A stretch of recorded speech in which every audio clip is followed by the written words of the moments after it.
क्या था, important for NDA लिख के भेजा था ना। Yes sir. तो इम्पोर्टेंट फॉर एनडीए लिखा है, तो आज का जो हमारा चैप्टर है mechanical properties of fluid, chapter है वो इम्पोर्टेंट है एनडीए के लिए, वो मैंने सोच समझ के लिखा है। 93, 75, 52, क्या करेंगे, सर और पेन रखेंगे अपने पास, ठीक है, अपने पास नोटबुक और पेन रखेंगे, क्या रखेंगे, और बहुत सारा मैं पॉइंट्स बताऊंगा, उसको नोट करते चलेंगे। इस चैप्टर से ऑब्जेक्टिव टाइप क्वेश्चंस में बहुत सारा बतलाने वाला हूँ, ठीक है।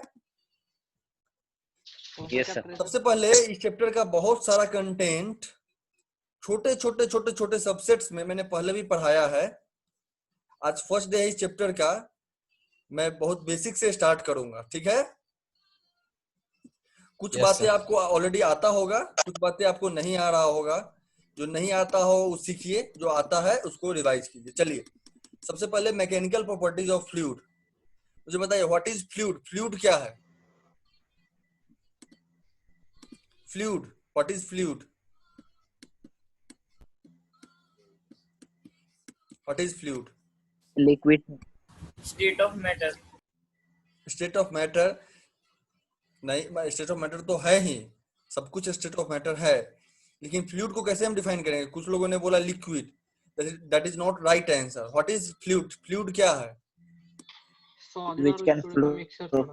हाँ, इसको लेमन लैंग्वेज में अगर हम बोले, लेमन लैंग्वेज में, तो जो भी फ्लो हो सकता है वो फ्लूइड होता है, जो भी फ्लो हो सकता है वो फ्लो हो सकता है। इसमें गैस भी आएगा और वाटर भी आएगा, मतलब वाटर, सॉरी, मतलब लिक्विड भी आएगा। वाटर बोलना ठीक नहीं है, लिक्विड बोलता हूँ, उसमें सब कुछ आ जाएगा, ऑयल, सब कोई भी लिक्विड, लिक्विड भी आएगा, ठीक है, लिक्विड भी आएगा। गैस और लिक्विड दोनों आएगा फ्लूइड में, क्योंकि ये दोनों फ्लो हो सकता है, दोनों फ्लो हो सकता है। यह तो एक बेसिक एक डिफिनीशन है जो मैंने दे दिया, लेकिन इसको और हम डिटेल्स प्रॉपर्टीज क्या जानते हैं, what are the important properties of fluid, fluid के इंपॉर्टेंट प्रॉपर्टीज क्या है। तो सबसे पहले जो इंपॉर्टेंट प्रॉपर्टीज मैं आपको बताना चाहूंगा वह है इनकम्प्रेसिबिलिटी। क्या है? इनकम्प्रेसिबिलिटी। इनकम्प्रेसिबिलिटी, व्हाट इज इनकम्प्रेसिबिलिटी? इनकम्प्रेसिबिलिटी बताइए, व्हाट इज इनकम्प्रेसिबिलिटी? कंप्रेस नहीं होगा, जो कंप्रेस ना हो। अब मुझे बताइए, वाटर कंप्रेस होगा कि नहीं? नहीं, सॉलिड कंप्रेस होगा कि नहीं? नहीं, होगा, सॉलिड होगा। कंप्रेस होगा कि नहीं? सर गैस तो कंप्रेस होता है ना। होगा। नहीं, पहले होगा समझिए सर, कि सॉलिड मैं होगा। बता रहा हूँ प्रॉपर्टीज ऑफ आइडियल फ्लूइड। किसका क्या बता रहा हूँ? प्रॉपर्टीज ऑफ आइडियल फ्लूइड, मतलब फ्लूइड जो बोल रहा हूँ वो आइडियल फ्लूइड है। कैसा फ्लूइड है? Ideal, ideal fluid, ideal fluid. कैसा फ्लूइड है? आइडियल फ्लूइड है। समझ में आ रहा है?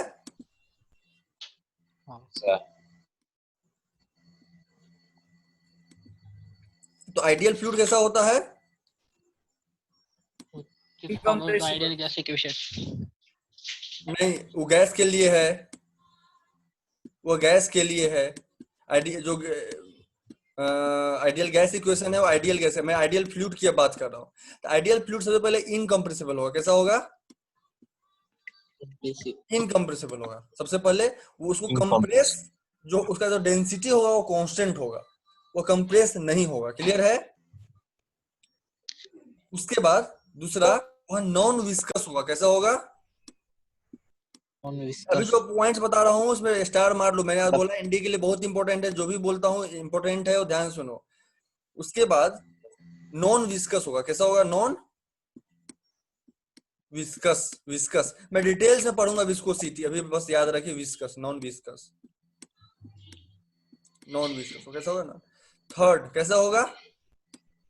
इरोटेशनल, उसमें डिस्टरबेंस नहीं होगा। रोटेशनल का भी डिटेल में मतलब बताऊंगा, अभी बस ध्यान रखिए। इरोटेशनल, उसमें जब फ्लूइड बढ़ रहा है ना, जैसे फ्लूइड बढ़ रहा है, उसमें रोटेशन डेवलप नहीं होगा। कैसा डेवलप नहीं होगा? आइडियल फ्लूइड में रोटेशन डेवलप नहीं होगा, इरोटेशनल होगा। कैसा होगा? रोटेशनल इरोटेशनल मैं बोल रहा हूं, उसको ध्यान से समझिए। देखिए हैंडराइटिंग इरोटेशनल। और क्या प्रॉपर्टीज होगा? स्टीडी और यूनिफॉर्म फ्लो मैंने लास्ट क्लास में बताया था, याद आ रहा है? बताया था ना? बताया था। हाँ सर फोर्थ प्रॉपर्टी क्या है? मैं फिर से बता दूंगा, ये सब प्रॉपर्टीज है आइडियल फ्लूइड का। हाँ कोई कुछ पूछ रहा था, पूछिए।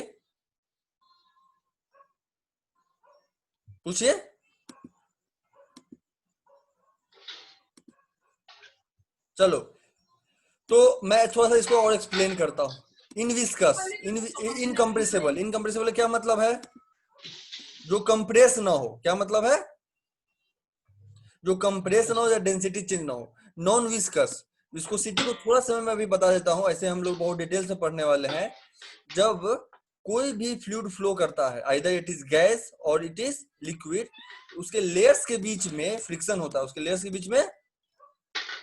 है, उसका फ्लो जो है ना वो रेसिस्ट करता है, उस फोर्स को कहते हैं विस्कस फोर्स। जब यह रेसिस्टिंग फोर्स ना हो, जीरो हो, तो उसको नॉन विस्कस बोलते हैं। ऐसे नॉर्मली कोई भी फ्लूइड नॉन विस्कस फ्लूइड नहीं है, कोई भी फ्लूइड इनकम्प्रेसिबल नहीं है, सब में कुछ ना कुछ कंप्रेसिबिलिटी होता है। बट अगर वो इनकम्प्रेसिबल हुआ, नॉन विस्कस हुआ, तभी हम उसको आइडियल फ्लूइड बोलेंगे। क्लियर हो रहा है कि नहीं?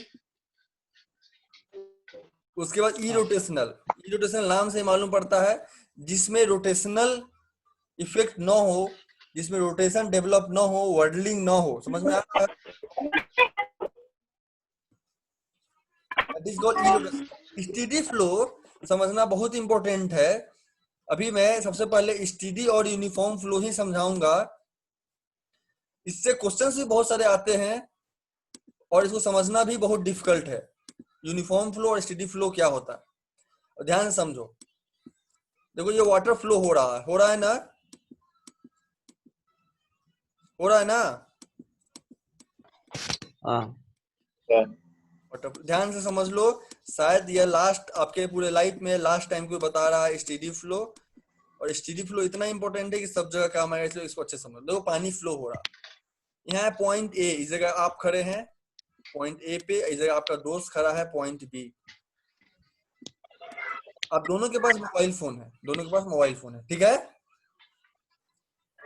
अभी हम समझेंगे स्टीडी फ्लो। क्या समझेंगे? Steady flow. अब जो पॉइंट ए पे आप खड़े हैं, आप इस पानी का वेलोसिटी मेजर कर रहे हैं 10 किलोमीटर पर आवर। क्या मेजर कर रहे हैं? 10 किलोमीटर पर वेलोसिटी। ध्यान से समझो, बहुत बढ़िया समझा रहा हूँ। यह कंसेप्ट बहुत डिफिकल्ट है, बुक पढ़ के नहीं समझ में आएगा, बुक में शायद मिलेगा भी नहीं। पॉइंट बी पे जब आपने फोन करके अपने दोस्त से पूछा, भाई तेरे यहाँ वेलोसिटी कितना है? अच्छा, वेलोसिटी मेजर करने के लिए कौन सा इक्विपमेंट यूज करेंगे? वाटर का वेलोसिटी यूज करने के लिए कौन सा इक्विपमेंट यूज करते हैं? वाटर का वेलोसिटी मेजर करने के लिए कौन सा इक्विपमेंट यूज करेंगे? Pitot tube. क्या यूज करेंगे?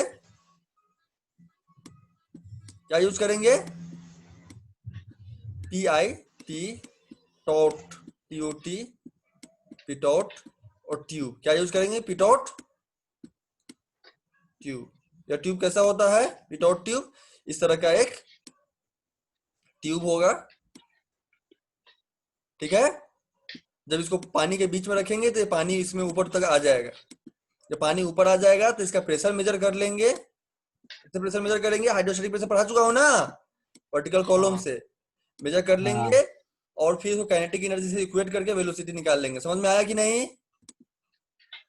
This equipment is called pitot tube. अलग से अगर इस चैप्टर में होगा तो आपको पढ़ा दूंगा। तो पिटॉट ट्यूब के हेल्प से, ऑब्जेक्टिव में कभी आ जाएगा इसलिए मैंने बता दिया, पिटॉट ट्यूब के हेल्प से आपका दोस्त भी वेलोसिटी मेजर करता है। आपका दोस्त बोलता है यार मेरे यहाँ तो है 15 किलोमीटर पर आवर। क्या बोलता है? 15 किलोमीटर। क्या बोलता है? 15 किलोमीटर पर आवर। मुझे बताओ, फिर 5 मिनट के बाद, फिर 5 मिनट्स के बाद, फिर से आप मेजर करते हैं, आपको फिर से 10 किलोमीटर पर आवर ही मिलता है, आपके दोस्त को फिर 10 किलोमीटर पर आवर ही मिलता है। फिर 5 मिनट के बाद मेजर करते हैं, फिर से आपको 10 किलोमीटर पर आवर ही मिलता है, आपके दोस्त को 15 किलोमीटर पर आवर ही मिलता है। इस तरह के फ्लो को हम क्या बोलते हैं? Steady flow. क्या बोलते हैं? Steady flow. Steady flow. क्या यह फ्लो यूनिफॉर्म है? क्या यह फ्लो यूनिफॉर्म है? क्या ये फ्लो यूनिफॉर्म है? No. No, sir. Uniform flow तब होता जब आपका दोस्त भी 10 ही मेजर करता, यह भी बोलता 10। अब देखो दूसरा फ्लो, मान लो कि उस समय तो स्टडी बता दिया क्या होता है, नोट कर लिए, समझ में आ गया। अब देखो यूनिफॉर्म। अब मैंने मेजर किया 10 किलोमीटर पर आवर, मेरे दोस्त ने मेजर किया 10 किलोमीटर पर आवर। 5 मिनट के बाद फिर मैंने मेजर किया 15 किलोमीटर पर आवर, और मेरे दोस्त ने भी मेजर किया, फोन से मैंने पूछा, उसने भी बोला 15 किलोमीटर पर आवर। 5 मिनट के बाद मैंने मेजर किया 20 किलोमीटर पर आवर, मेरे दोस्त ने भी मेजर किया 20 किलोमीटर पर आवर। अब मुझे बताओ यूनिफॉर्म फ्लो है कि नहीं? यूनिफॉर्म फ्लो है। This is uniform flow. मैं लास्ट में डिफाइन करूंगा, अभी बस समझ लो। This is uniform flow. अभी जो मैं फ्लो का एग्जांपल दे रहा था जिसमें वेलोसिटी बढ़ता जा रहा था, वो स्टेडी फ्लो है कि नहीं? यस। स्टेडी फ्लो है कि नहीं? नहीं, नहीं है, नहीं है। स्टेडी फ्लो होने के लिए उसको टाइम के साथ, ध्यान से सुनो अब डेफिनेशन, स्टेडी फ्लो होने के लिए उसको टाइम के साथ, पोजीशन के साथ नहीं, टाइम के साथ उसका वेलोसिटी बराबर होना चाहिए। मतलब अभी 10 किलोमीटर पर आवर यहाँ है, अब 15 किलोमीटर, मान लो 12 किलोमीटर जो मैंने लिखा था या 15 किलोमीटर जो लिखा था वो अभी यहाँ है, तो 5 मिनट बाद भी दोनों जगह उतना ही होना चाहिए, 10 मिनट बाद भी दोनों जगह उतना ही होना चाहिए, 20 मिनट बाद भी दोनों जगह उतना ही होना चाहिए। जब टाइम के साथ वेलोसिटी चेंज न हो तो उसको हम बोलते हैं स्टेडी फ्लो। समझ में आया कि नहीं?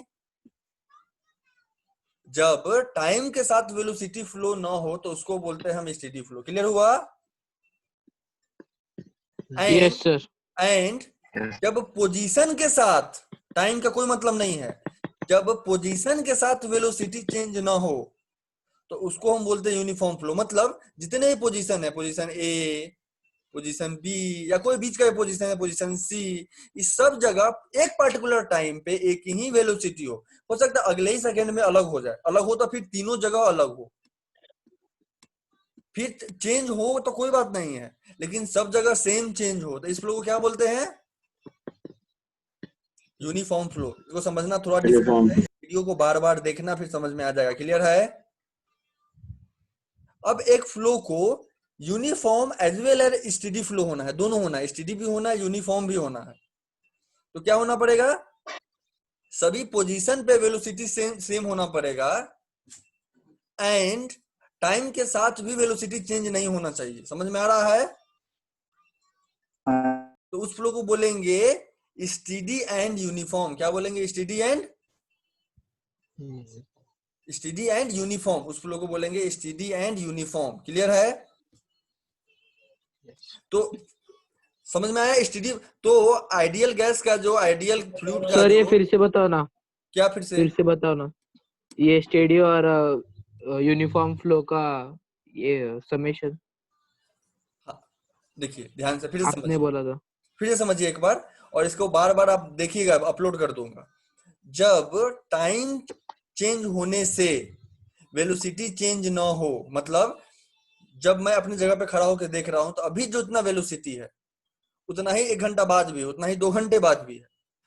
मेरा जगह चेंज हो गया, उसमें कुछ और है, उससे कोई फर्क नहीं पड़ता, लेकिन हाँ इसका भी सेम होना चाहिए। 1 घंटा बाद फिर से 12 ही होना चाहिए, फिर से 12 ही होना चाहिए, फिर से 1 घंटा बाद 12 ही होना चाहिए।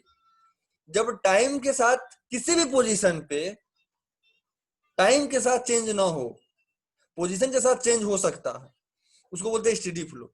यूनिफॉर्म फ्लो टाइम के साथ चेंज हो कोई बात नहीं, पोजीशन के साथ ना हो। मतलब यूनिफॉर्म फ्लो तब होगा जैसे ही मैंने अभी चेक किया तो सब जगह वेलोसिटी बराबर है, यहाँ भी बराबर है, अभी यहाँ भी बराबर है, यहाँ भी बराबर। अब अगले 1 सेकंड के बाद चेंज हो गया, कोई बात नहीं है, लेकिन जो भी चेंज हुआ वो तीनों जगह बराबर ही होना चाहिए। यहाँ 10 हो गया तो 10, यहाँ भी, या पहले तो 10 था, 10 था, 10 था, अब 1 सेकंड के बाद यहाँ 20 हो गया, यहाँ भी 20 हो गया, यहाँ भी 20 हो गया। जब जगह के साथ बराबर हो उसको हम बोलते हैं यूनिफॉर्म, जब टाइम के साथ बराबर हो तो उसको बोलते हैं, आवाज नहीं आ रही। जब जगह के साथ, पोजीशन के साथ वेलोसिटी बराबर हो तो उसको हम बोलते हैं यूनिफॉर्म, जब टाइम के साथ वेलोसिटी बराबर हो तो उसको हम बोलते हैं स्टेडी फ्लो। क्लियर है? इस वीडियो को फिर बार बार देखिएगा, मैं अपलोड कर दूंगा, फिर और भी आपको ज्यादा समझ में आएगा। क्लियर है? तो अब तक अभी मैंने तो ध्यान से याद रखो, आइडियल गैस इक्वेशन में स्टेडी फ्लो है कंडीशन, ना कि यूनिफॉर्म फ्लो। अब ऑब्जेक्टिव टाइप क्वेश्चन में लिख देगा which of the following is not the properties of ideal fluid, उसमें यूनिफॉर्म लिखा रहेगा, तो यूनिफॉर्म नहीं है, यूनिफॉर्म होना जरूरी नहीं आइडियल के लिए। आइडियल के लिए जरूरी क्या है? स्टेडी होना। क्या जरूरत है? स्टेडी होना। तो यह चारों पॉइंट बहुत ही इंपॉर्टेंट था, इसको आपको ध्यान में रखना चाहिए। और स्टेडी क्या होता है, यूनिफॉर्म क्या होता है, इसका भी नॉलेज होना जरूरी था, एग्जाम्स में कंफ्यूजन हो जाता है। आप नोट कर लिए होंगे, इस वीडियो को बार बार देखिए, आपको याद भी हो जाएगा, डिफरेंस समझ में भी आ जाएगा स्टेडी एंड यूनिफॉर्म। इतना क्लियर हो गया? और आगे बढ़े। अब तक हमने पढ़ा आइडियल गैस का प्रॉपर्टी, मतलब कि फ्लूइड का। अब हम देखेंगे फ्लूइड होता क्या है, तो आइडियल गैस, आइडियल फ्लूइड जो भी होता है वो कैसा होता है वो। लेकिन अब मैं डिफाइन करना चाहता हूं भाई कि एक लाइन में कि आइडियल फ्लूइड होता क्या है। जो आपने एक लाइन में बताया था, एक फ्लो, वो जो फ्लो हो सके वो आइडियल, वो फ्लूइड है, जो फ्लो हो सके वो फ्लूइड है। तो मैंने बताया था यह ठीक है, बट यह लेमन लैंग्वेज में ठीक है। अब इसको मैं थोड़ा सा टेक्निकल लैंग्वेज में मैं आपको डिफाइन करूंगा, इसको आप देखिए। अब मुझे बताइए 3 तरह का स्ट्रेस पढ़े थे, कौन कौन सा स्ट्रेस पढ़े थे? Volume and volumetric. 3 तरह का पढ़े थे। एक तो पढ़े थे वॉल्यूम स्ट्रेस, नहीं पढ़े थे। 3 तरह का स्ट्रेस पढ़े थे, क्या? लॉन्जिट्यूडनल स्ट्रेस पढ़े थे शियर स्ट्रेस, और पहले तो 2 पढ़े थे, नॉर्मल स्ट्रेस भी बोल सकते हैं, या तो टेंसाइल, कंप्रेसिव और शियर पढ़े थे। क्या पढ़े थे? टेंसाइल, शेयरिंग और वॉल्यूमेट्री। कंप्रेसिव एक साथ है, इसको नॉर्मल स्ट्रेस भी बोलते हैं, कंप्रेसिव और शियर। यही पढ़े थे ना? अब जाके लेक्चर देखो, यही पढ़े थे। जो वॉल्यूमेट्रिक स्ट्रेस बोल रहे हो उसमें भी या नॉर्मल टेंसाइल स्ट्रेस होता है या कंप्रेसिव स्ट्रेस होता है। क्लियर है? क्लियर है कि नहीं? और डिफरेंस इतना ही है कि वह चारों डायरेक्शन में होता है, लेकिन होता है यही। चलो, तो यह 2 स्ट्रेस पढ़े थे। अब फ्लूइड को अगर हम टेक्निकली डिफाइन करें तो फ्लूइड वह मटेरियल है जिसमें शियर स्ट्रेस नहीं होता है, शियर स्ट्रेस नहीं होता। टेंसाइल और कंप्रेसिव हो सकता है, देखो टिक मार दिया, बट शियर स्ट्रेस ना हो। Fluid are the material which do not has any shear stress, या तो जो शियर स्ट्रेस को रेसिस्ट नहीं करता, शियर मतलब टेंजेंशियल फोर्स को रेसिस्ट नहीं करता, जो टेंजेंशियल फोर्स को रेसिस्ट नहीं करता, जो क्योंकि शियर स्ट्रेस में कौन सा फोर्स होता है? टेंजेंशियल फोर्स होता है ना। जो टेंजेंशियल फोर्स को देखो, अभी मैंने ये सॉलिड है, मैंने फोर्स लगाया, क्या करेगा? रेसिस्ट करेगा कि नहीं करेगा? ये रेसिस्ट ऐसा तो नहीं है ना कि ये बह जाएगा, ये सॉलिड है ऐसे पूरा से ऐसा हो जाएगा, ये कुछ रेसिस्ट करेगा ना इस फोर्स को? यस, रेसिस्ट करेगा। क्योंकि ये रेसिस्ट कर रहा है इसीलिए इसमें क्या डेवलप हो रहा है? Shear stress. बताया था ना, शियर स्ट्रेस डेवलप होगा। जो बच्चे स्ट्रेस का क्लास नहीं किए हैं उनको नहीं समझ में आ रहा होगा, होल्ड कीजिए और जाकर के फिर से लेक्चर देखिए, वो मैकेनिकल प्रॉपर्टीज ऑफ सॉलिड वाला। नहीं तो मैं फिर से पढ़ाने ही वाला हूं, बाद में फिर से पढ़ाऊंगा, अभी होल्ड रखिएगा, नहीं समझ में आ रहा है तो सॉलिड में शियर स्ट्रेस रेसिस्ट करता है, मतलब शियर टेंजेंशियल फोर्स को रेसिस्ट करता है और शियर स्ट्रेस डेवलप होता है। बट फ्लूइड में ऐसा नहीं होता है, फ्लूइड में ऐसा नहीं होता है। फ्लूइड को तुम फोर्स लगाओगे, जैसे ही फोर्स लगाओगे वो कुछ भी रेसिस्ट नहीं करेगा, बह जाएगा। बह जाएगा ना जी? बह जाएगा ना? आवाज आ रही है मेरी? आप भेज जाएगा सर। बह जाएगा।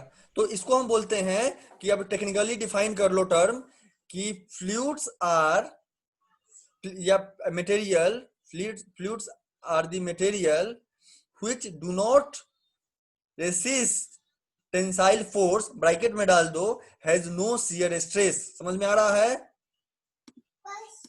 जिसमें शियर स्ट्रेस न हो वही फ्लूइड होता है। टेक्निकल डेफिनेशन है, इस पे ऑब्जेक्टिव क्वेश्चन आ सकता है कि फ्लूइड में क्या नहीं है, शियर स्ट्रेस नहीं। स्टार मार करके लिख लो, star, double star, triple star मार के लिख लो। सर फिर से बताओ ना, देखो रिपीट ना, करो देखो ना, देखो डेफिनेशन। ना ध्यान से, कोई बहुत छोटा सा चीज है मेरे भाई। सॉलिड में क्या होता है, देख सॉलिड, एक बार वो दीजिएगा।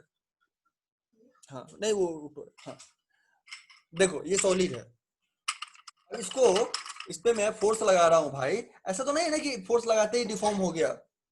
हाँ ले हो गया। ऐसा तो नहीं ना फोर्स लगाते ही वो डिफॉर्म हो गया था। मैं फोर्स लगा रहा था, वो रेसिस्ट कर रहा था, मैं फोर्स और लगा रहा था, वो रेसिस्ट जब उसके रेसिस्टेंस से मैं और ज्यादा लगाया जा रहा हूँ तभी ना हो जाके बेंड हो जाएगा। बट हाँ पानी में मेरे भाई, वाटर को तुम सोच भी नहीं सकते हो, ग्लास में नहीं रखा हुआ है तो तुम फोर्स लगाओगे क्या? फोर्स लगाओ बह जाएगा भाई। हवा को तुम फोर्स लगाओगे तो रेसिस्ट कर रहा है क्या? बह जा रहा है। समझ में आ रहा है? Yes sir yes yes. तो वो Yes. शियर स्ट्रेस को रेसिस्ट, टेंसाइल फोर्स को रेसिस्ट कर ही नहीं रहा। मतलब शियर स्ट्रेस उसमें डेवलप ही नहीं हो रहा, शियर स्ट्रेस डेवलप नहीं हो रहा। नहीं हो रहा। क्लियर है? तो fluids are the material which do not resist tensile force, और in other word we can say do not bear या हैव शियर स्ट्रेस। क्लियर है? हाँ सर। ये समझ में आ रहा है? Yes sir. हाँ क्लियर है इतना?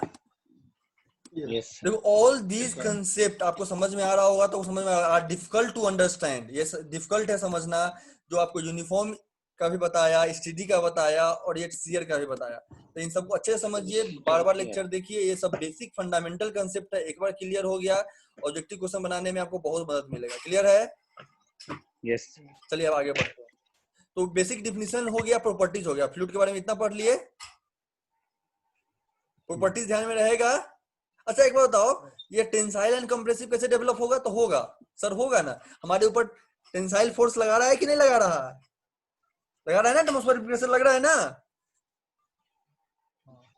सर। यस। तो टेंसाइल बोल रहा हूँ, सॉरी नॉर्मल टेंसाइल तो नहीं लगेगा, नॉर्मल फोर्स लगा रहा है ना, एटमॉस्फेरिक प्रेशर नॉर्मल फोर्स लगा रहा है, टेंसाइल फोर्स नहीं लगा रहा। तो नॉर्मल फोर्स लगाएगा और इसीलिए टेंसाइल नॉर्मल स्ट्रेस और कंप्रेसिव स्ट्रेस डेवलप होगा। ठीक है? टेंसाइल एंड कंप्रेसिव डेवलप होगा, उसको नॉर्मल स्ट्रेस भी बोलते हैं। नॉर्मल स्ट्रेस में टेंसाइल एंड कंप्रेसिव दोनों आता है। क्लियर है? चलिए आगे बढ़ते हैं। अब तक हमने क्या पढ़ा? प्रॉपर्टीज ऑफ फ्लूइड और डिफिनीशन ऑफ फ्लूइड, जिसमें हमने देखा कि शियर स्ट्रेस का कंसेप्ट। क्लियर है? अब थोड़ा सा और आगे बढ़ेंगे। अब फ्लूइड एट रेस्ट अगर हम पढ़े, फ्लूइड रेस्ट में है, तो सबसे पहले हम पास्कल्स लॉ पढ़ेंगे। पास्कल्स लॉ के बारे में पहले बता चुका हूं, इसलिए उसमें बहुत डिटेल्स में नहीं जाएंगे। ठीक है? ठीक है?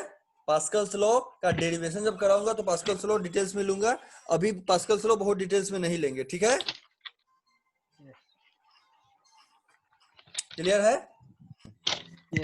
हाँ, अभी मैं थोड़ा बेसिक्स बता देता हूँ। सबसे पहले बताओ 1 बार में कितना पास्कल? जल्दी से कोई बताओ, 1 बार में कितना पास्कल? 1000 1 बार में कितना पास्कल? 101,325 101,325 अरे 101,325 अरे 101,325 भाई कुछ भी पूछा, कुछ भी रट के बैठ गया सर, कुछ भी पूछेंगे एक ही आंसर दे दूंगा। अरे वो 180 में पूछा था ना कितना पास्कल, अभी मैं पूछ रहा हूँ 1 बार में कितना पास्कल, कुछ भी पूछूंगा एक ही आंसर दोगे। 1 बार में कितना पास्कल? 1 लाख 1 लिख लो, नोट कर लो, बहुत ही इंपॉर्टेंट रिलेशन है इसलिए बता रहा हूँ। 10 to the power 5 pascal, 1 bar equal to 10 to the power 5 pascal. Note कर लो, फिर से गलती मत करना, बहुत ही इंपॉर्टेंट रिलेशन है, क्योंकि बहुत सारे न्यूमेरिकल्स में भी यूज आ जाएगा। 1 बार में 10 to the power 5 pascal. Note कर लिए? Yes sir. Very good. तो हम लोग पास्कल्स लॉ को एक लाइन में मैं डिफाइन कर देता हूं और आगे बढ़ते हैं। उसका डेरिवेशन कराना है तो फर्दर जो भी लेक्चर्स हो उसमें डेरिवेशन कराऊंगा, उसमें पास्कल्स लॉ फिर से पढ़ लेंगे। अभी पास्कल्स लॉ की बेसिक्स बस ये बता देता हूं कि पास्कल्स लॉ बोलता है कि pressure in all the direction is same. Pressure in all the direction is Same. Same. Pressure in all the direction is same. इसको डिटेल्स में लेंगे और डिटेल्स में समझेंगे भी, ठीक है। थोड़ा सा एटमॉस्फेरिक प्रेशर को चैन से देखते हैं, अच्छे से देखते हैं एटमॉस्फेरिक प्रेशर को। सबसे पहले बताओ, एटमॉस्फेरिक प्रेशर को समझना है हमें, तो मुझे बताओ कि एटमॉस्फेरिक प्रेशर जो होता है उसको मेजर करने के लिए कौन सा फॉर्मूला यूज करेंगे? Hydrostatic pressure. हाइड्रोस्टैटिक प्रेशर जिसको रो जी एच हम पढ़े थे ना, रो जी एच, हाँ वो यूज करेंगे। तो रो जी एच में सबसे पहले मुझे बताओ कि एच कितना होगा एटमॉस्फेरिक प्रेशर में, वर्टिकल कॉलम कितने लेते हैं ऑब्जेक्टिव के लिए, ये भी बहुत इंपॉर्टेंट है, वेरी वेरी इंपॉर्टेंट क्वेश्चन पूछ सकता है। एटमॉस्फेरिक पे हम क्या मानते हैं, हमारा एटमॉस्फेयर कितने दूर तक है, कितने हाइट तक है? इसमें हम हाइट, कॉलम हाइट क्या लेते हैं? 8 किलोमीटर। क्या लेते हैं? 8 किलोमीटर, याद रखना है 8 किलोमीटर हमारा एटमॉस्फेयर है, और ये वर्टिकल हाइट ये भी लेते हैं, ठीक है।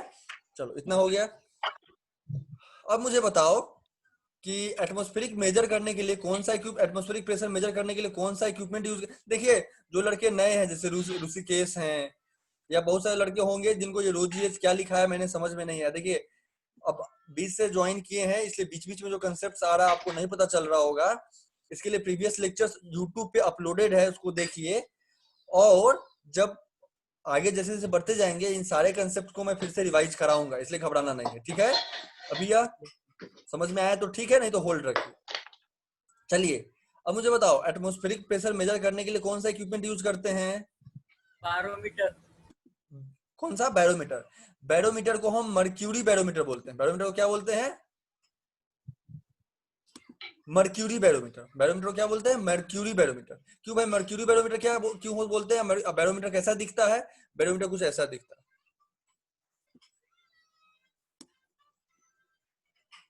ध्यान से देखो, बैरोमीटर का फोटो देखे हो कि नहीं कभी? देखे हैं? नहीं सर। नहीं देखे हैं। तो बैरोमीटर आप अपने घर में बैरोमीटर मेजर कर सकते हैं कि नहीं मेजर कर सकते हैं? एटमॉस्फेरिक प्रेशर को अपने घर में मेजर कर सकते हैं कि नहीं मेजर कर सकते हैं? कर सकते हैं, अपने घर में भी मेजर कर सकते हैं। थोड़ा सा मेहनत करना होगा, अपने घर में भी हो जाए। देखो अब क्या है, यह एक आप बकेट मान लीजिए, कुछ भी मान लीजिए, ठीक है। टम्बलर बोल लीजिए, जो भी बोलना है बोल लीजिए, ठीक है। और ये एक ट्यूब है, क्या है? ट्यूब है। और ट्यूब में, और ये इसमें दोनों में Hg है। Hg मतलब मर्क्यूरी, दोनों में। लेकिन अंतर क्या है, इस जो टम्बलर है इसमें तो पहले से था, और पहले ट्यूब ऐसे था। मेरा ध्यान से समझ लो, बहुत इंपॉर्टेंट है। पहले ट्यूब ऐसे था, इसमें मर्क्यूरी मैंने पूरा भर के रखा था, पूरा मर्क्यूरी मैंने भर के रखा था। क्लियर है? और फिर मैंने क्या किया, इस मर्क्यूरी को, इस देखो ये मेरा टम्बलर है और ये मेरा ट्यूब है हाथ, इसको लेके मैं इसको ऐसे उल्टा रख दिया। समझ में आ रहा है कि नहीं? हाँ। अब क्या होगा, जैसे ही मैंने रखा तो कुछ Hg जो है ये इसमें से निकल के और इस टम्बलर के मर्क्यूरी में चला गया। क्लियर है? सर। ये इजी लिखे इसलिए सबको मिटा देता हूं, आपको समझ में आ गया। फिर क्या हुआ कि उसमें चला गया, और जैसे ही चला जाएगा तो इस जगह वैक्यूम डेवलप हो जाएगा कि नहीं? इस एरिया में क्या हो जाएगा? Vacuum develop. क्योंकि भाई वैक्यूम हो जाएगा ना डेवलप, क्योंकि जो वो था वो तो चला गया ना, मर्क्यूरी नीचे चला गया, उसके नीचे वैक्यूम डेवलप हो गया। क्लियर है? यस। हाँ। अब मुझे बताओ, अब इस जगह जो प्रेशर होगा इस पॉइंट पे, देखो यहां से एटमॉस्फेरिक प्रेशर लग रहा है। अब मैंने क्या बोला था पास्कल्स लॉ से कि एक पोजीशन पे, एक प्लेन पे और एक हर डायरेक्शन में भी, पास्कल्स लॉ हर डायरेक्शन में बोलता है, लेकिन हर एक प्लेन पे भी, इस चारों जगह जहां पे मैंने लाइन बताया है सब जगह प्रेशर होगा एटमॉस्फेरिक प्रेशर। कितना होगा? एटमॉस्फेरिक। Atmosphere. अब इस जगह का प्रेशर तुम निकाल सकते हो कि नहीं निकाल सकते हो? निकाल सकते हो कि नहीं निकाल सकते हो? निकाल सकते हो ना भाई? यस बोल नहीं सर। रहा। अरे यह जो हाइट होगा यही ना प्रेशर होगा इस जगह का जी। यही हाइट कैलकुलेट करेंगे और एटमॉस्फेरिक प्रेशर हम के लिए रो जीएच लगा देंगे। अरे प्रेशर निकालना भूल गया क्या रे? पहले पढ़ा चुका हूं ना हाइड्रोस्टेटिक प्रेशर। यस कोई कुछ बोल ही नहीं रहा, इसलिए पढ़ाने में मजा नहीं आता है। फिर सब मुंह उठा के सिर्फ ऐसे ही आ जाता है, कुछ आंसर देना नहीं, कुछ बोलना नहीं। यस यस यस अरे जग के पढ़ो ना यार, थोड़ा सा एक्टिव हो करके, पढ़ाने में मजा आएगा। तो यह हाइट हम मेजर कर लेंगे। यह जो वर्टिकल कॉलम है, जिसको नहीं समझ में आ रहा है ना, मुझे अलग से बोल दो, कंसेप्ट बता दूंगा। रो जीएच का कंसेप्ट, हाइड्रोस्टेटिक प्रेशर का जो लेक्चर अपलोड किया है उसको जाकर देखो, नहीं मिलता है तो मुझे बताओ, मैं एक लेक्चर आपके लिए अरेंज कर दूंगा। तो ये हाइट मेजर करेंगे क्योंकि यह सब जगह काम आएगा, रो जीएच बहुत जगह काम आएगा। तो यह हाइट मेजर करेंगे और डेंसिटी ऑफ मर्क्यूरी कितना है, डेंसिटी ऑफ एच कितना है? 1000 दट वाटर का है 1000, नो कितना 13.6 टाइम्स हेवियर देन वाटर। कितना हो जाएगा? 13600। तो डेंसिटी आपको मालूम पड़ गया, मान लेते हैं 10, और हाइट यहां से मेजर कर लोगे जी, हाइट वहां से मेजर कर लोगे जो कि x है, और फिर क्या निकल जाएगा? 180 एटमॉस्फेरिक प्रेशर। तो एटमॉस्फेरिक प्रेशर ऐसे मेजर होता है, और इस पूरे इक्विपमेंट को हम बोलते हैं बैरोमीटर और मर्क्यूरी बैरोमीटर। क्या बोलते हैं? बैरोमीटर और एक ही चीज है, मर्क्यूरी बैरोमीटर। मर्क्यूरी बैरोमीटर हम एचजी बैरोमीटर यूज करते हैं for the measurement of atmospheric pressure. Clear हुआ? कैसे मेजर होगा मालूम पड़ा रे? हाँ सर। क्लियर है? पूरा कंसेप्ट क्लियर है? क्लियर है। हम क्या किए थे, एक ट्यूब लिए थे, ट्यूब को उल्टा कर दिए थे, कुछ एसजी जो है टम्बलर में चला गया था, फिर जो जितना नहीं गया, जो वर्टिकल हाइट था, उसको मेजर कर लिए, रो जीएच में लगा दिए। डेंसिटी ऑफ मर्क्यूरी मुझे मालूम था 13600, जी मालूम था 10, हाइट मुझे मालूम पड़ गया, वी मेजर्ड, और एंड हमें एटमॉस्फेरिक प्रेशर मिल गया। क्योंकि मैं जानता हूं इन पूरे प्लेन पे प्रेशर बराबर रहेगा, और किसी एक पॉइंट पे मैं प्रेशर निकाल लिया, अब बराबर रहेगा, और यहाँ पे आएगा क्या? तो एटमॉस्फेरिक प्रेशर ही यहाँ पे आएगा। सो एटमॉस्फेरिक प्रेशर हम ऑलरेडी निकाल लिए। क्लियर है? यस तो अब मुझे बताओ ये हाइट होगा कितना, जल्दी से बताओ हाइट कितना होगा। एटमॉस्फेरिक प्रेशर आपको मालूम है ना, एक्स निकालो। इस आपको ऑब्जेक्टिव टाइप में क्वेश्चन में बोल दिया, what will be the height of mercury column in barometer. तो मुंह बना के बैठ जाना, इस पता नहीं क्या होगा सर, पढ़ाए नहीं बैरोमीटर। अबे भाई, एटमॉस्फेरिक प्रेशर तुझे मालूम है, एटमॉस्फेरिक प्रेशर बराबर होता है, प्रेशर बराबर होता है, एटमॉस्फेरिक प्रेशर मालूम है तुमको, रो जीएच। और मुझे मालूम है कि एटमॉस्फेरिक प्रेशर होता कितना है। कितना होता है जी? कितना होता है? बोल। 101325 325। मजा आ गया। यह तुमको 325 तब मुंह बना के बैठा हुआ आंसर नहीं देगा। यह तुम्हें मालूम है, सर ने बता दिया था कि जो हाइट होता है वही वर्टिकल कॉलम है। तो जल्दी से इक्वेट नहीं कर लेगा रे? नहीं बोल रहा है कोई। हाँ फिर रो डाल देगा 13600, जल्दी से अप्रोक्सीमेटली करना है इसलिए 10 डाल देगा, और एच निकाल लेगा। तो वर्टिकल कॉलम इसका हाइट कितना आएगा? तो एच इक्वल टू कितना आएगा? 101,325 डिवाइडेड, देखिए गेट पे कुछ, डिवाइडेड बाई 13600 इंटू 10 आएगा। इसको डिवाइड कर लो, डिवाइड कर लो, जो आएगा वही आएगा। ठीक है? ठीक है। कमला जाइए, कोई बात नहीं है। कमला जाइए, हो गया। हाँ, समझ में आया? हाँ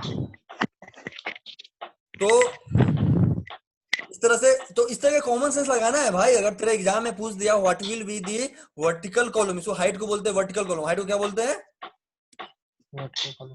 कोई पूछ देगा what will be the vertical column of air in atmospheric pressure, तो क्या होगा? क्या होगा जी? 8 किलोमीटर। क्या होगा? 8 किलोमीटर। 8 किलोमीटर बताया ना, ये हाइट 8 किलोमीटर है। तो हवा में हमारा एटमॉस्फेयर जो है उसका वर्टिकल कॉलम 8 किलोमीटर है। What is the vertical column of our atmosphere? 8 kilometer. 8 kilometer. And what is the 6 kilometer. vertical column of Hg in barometer? ऐसे 3/7. निकालेंगे या कैलकुलेट करके निकाल लो, मुझे याद नहीं है. क्लियर है? हाँ. तो कॉमन सेंस समझ में आया? क्या पढ़ाया मैं समझ में आया? Yes. हाँ. एक काम करो, ये सुनो, यह लेक्चर अभी बंद हो जाएगा, तो फिर से सेम लिंक पे क्लिक करके अभी ऑनलाइन आ जाना. क्लियर हुआ? Yes. अरे सब लोग ध्यान से सुन लो, यह लेक्चर अभी बंद हो जाएगा. Yes, खुद sir. से जो हाँ, लिंक में सुन जो लिंक मैंने भेजा था उसी लिंक को क्लिक करके फिर से ऑनलाइन आ जाना. क्लियर हुआ? हाँ. Yes, sir. हाँ. उसके बाद डाउट बताऊंगा. फिर से एक बार सुन लो, यह लेक्चर अभी बंद हो जाएगा, सेम लिंक पे क्लिक करके फिर से ऑनलाइन आ जाना, फिर मैं डाउट बता दूंगा. क्लियर है? अरे उसका कोई रिचार्ज करना है ना, तो रुक जाइए कर देता हूँ. क्लियर है? जल्दी से क्लिक करो. हाँ. समझ में आया? चलो